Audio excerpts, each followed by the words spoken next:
Bonjour et bienvenue. Aujourd'hui, on plonge dans un sujet crucial pour l'Afrique zizé, la supply chain. Un chiffre pour commencer, 73% des entreprises africaines considèrent ça comme leur principal casse-tête opérationnel. C'est énorme. Ah oui, c'est un chiffre qui parle, hein. Absolument. Donc on va s'appuyer sur le guide complet pour les managers africains pour décortiquer un peu tout ça. L'idée, c'est de comprendre ce que c'est vraiment, la supply chain en Afrique aujourd'hui, pourquoi c'est si stratégique, les défis spécifiques au continent, et puis bien sûr, comment on peut l'optimiser. C'est un vaste programme, mais essentiel. Tout à fait. Alors commençons par la base. La supply chain, souvent on pense logistique, transport, mais c'est bien plus large que ça, non ? Ah oui, largement. En fait, c'est l'ensemble du réseau. Ça va des matières premières jusqu'au client final. D'accord. Et ça intègre tout. La planification, les achats, la production, la distribution et même la gestion des retours. C'est vraiment une chaîne complète. Une toile complexe, quoi. C'est exactement ça. Et au cœur de cette toile, il y a 3 flux fondamentaux qu'il faut orchestrer. Il y a le flux physique. Le transport, le stockage. Voilà, le flux d'informations, hyper important, les prévisions, le suivi, savoir où sont les choses. Et puis le flux financier, les paiements, la gestion des coûts. Et la clé, surtout dans le contexte africain, avec ces marchés parfois un peu fragmentés, c'est la synchronisation de ces 3 flux. Si un maillon est faible, tout le système peut ralentir. Et à l'inverse, quand ça tourne bien, l'impact sur la performance des entreprises est considérable, j'imagine. C'est un vrai levier de compétitivité. Totalement. Les entreprises qui maîtrisent leur supply chain ont un avantage concurrentiel majeur. Le guide donne des chiffres assez parlants là-dessus. Des réductions de coûts, de l'ordre de 15 à 25% sur le transport, c'est ça ? Oui, et même 20 à 30% sur les coûts de stockage parfois. Quand même, ça dégage des marges de manœuvre. Et ça améliore aussi la compétitivité, avec des délais de livraison réduits. De 30 à 40% dans certains cas, oui. Et des taux de service client qui grimpent, souvent au-delà de 95%. C'est concret. Tout à fait. Il y a un exemple intéressant dans nos sources, une entreprise agroalimentaire au Ghana. Ah oui ? Oui, en optimisant sa chaîne, ils ont mis en place une collecte plus directe, du stockage réfrigéré adapté, une partie de digitalisation. Eh bien, ils ont réduit leurs pertes après récolte de 35%. 35%, c'est énorme dans l'agroalimentaire. C'est énorme, oui. Et ça s'est traduit par une augmentation de leur marge de 25%. Donc, on voit bien le lien direct entre logistique optimisée et rentabilité. Et l'impact, il n'est pas que pour l'entreprise elle-même.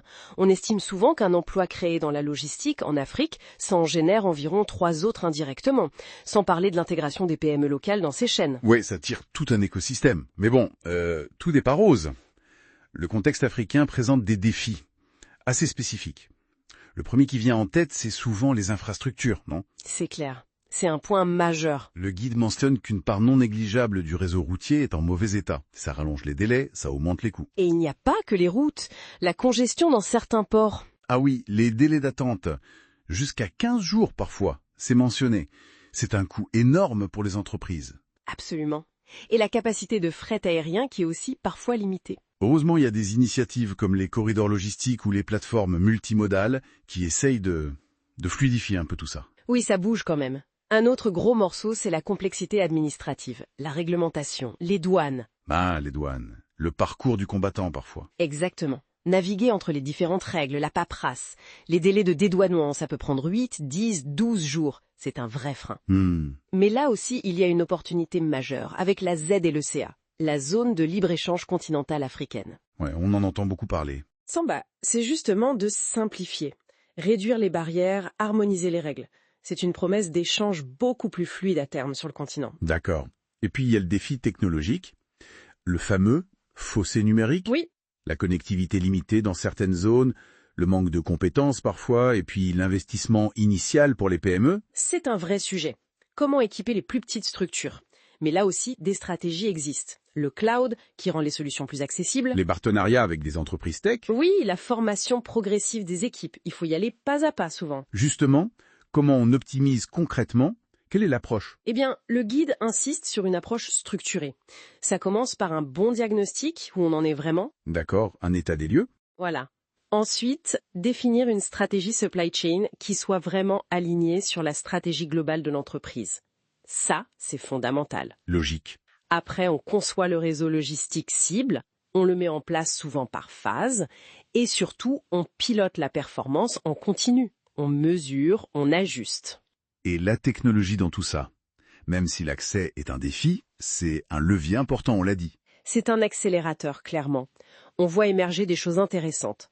L'intelligence artificielle, par exemple, pour améliorer les prévisions de la demande. Même avec des données parfois imparfaites. Oui, ça peut améliorer la précision de 20-30% selon certaines études. Il y a aussi la IoT, l'Internet des objets, pour la traçabilité en temps réel. Savoir où est la marchandise à tout moment. Exactement. Et la blockchain, pour la certification, la lutte contre la contrefaçon, sécuriser les transactions. Mais comment intégrer tout ça, surtout pour une PME? Ça peut faire peur. Souvent, l'approche la plus réaliste, c'est une digitalisation progressive. On commence par les bases, un ERP pour la gestion générale, un TMS pour le transport, un WMS pour l'entrepôt. Les outils essentiels. Voilà. Ensuite, on peut ajouter une couche d'analyse de données pour mieux comprendre et à terme viser un écosystème plus connecté avec les partenaires. Le retour sur investissement, il est souvent significatif si c'est bien mené. Donc, en résumé, si on reprend tout ça, la maîtrise de la supply chain en Afrique, ce n'est plus juste une fonction support, une affaire de logistique pure et dure. Non, pas du tout. C'est devenu un enjeu stratégique, un vrai moteur de compétitivité et même de développement. Qui veut faciliter les échanges à une échelle continentale, créer un marché unique. Mhm. Et de l'autre, on a ces technologies digitales qui offrent une connectivité, une visibilité qu'on n'avait pas avant. La question c'est, comment est-ce que l'intégration de ces deux forces, la facilitation politique et commerciale et la puissance technologique, comment est-ce que ça pourrait redessiner les chaînes d'approvisionnement panafricaines dans les années qui viennent? C'est une excellente question. Qu'est-ce que ça va impliquer en termes d'agilité, de résilience pour les entreprises? C'est sans doute là que se joue une partie importante de l'avenir économique du continent. Une perspective fascinante. Merci beaucoup pour cet éclairage. Merci à vous.